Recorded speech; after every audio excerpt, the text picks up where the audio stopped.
Bonjour à tous, petit exercice aujourd'hui sur le théorème des gendarmes. Donc on va étudier une suite qui vaut U de n égale à 0,59 puissance n que multiplie 5 plus moins 1 puissance n. Et donc dans la première question, on nous demande un encadrement. Donc on va commencer par moins 1 puissance n, qui est toujours compris entre moins 1 et 1. Selon les puissances, quand les puissances sont paires, moins 1 puissance n sera égal à 1.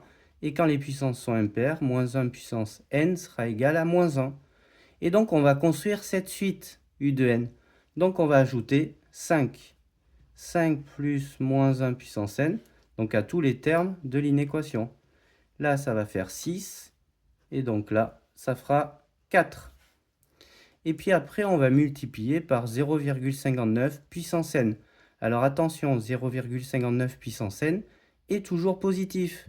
Donc on va pouvoir le multiplier sans changer le sens des inéquations.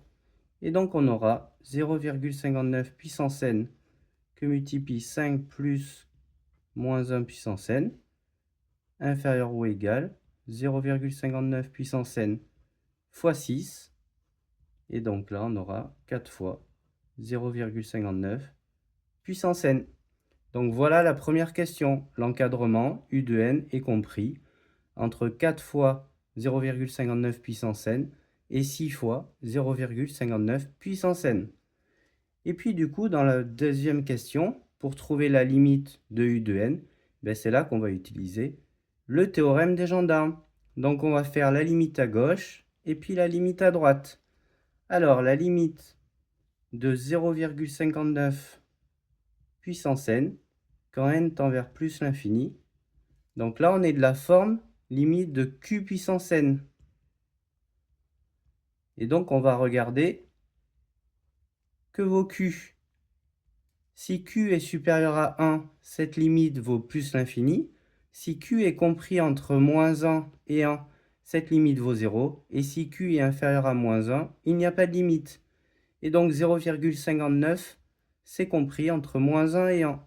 Donc ça tend vers 0.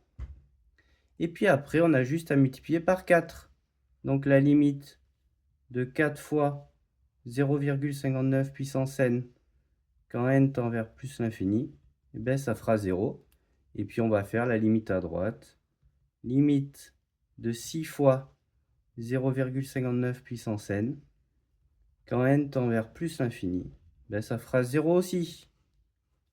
Et donc, d'après le théorème des gendarmes,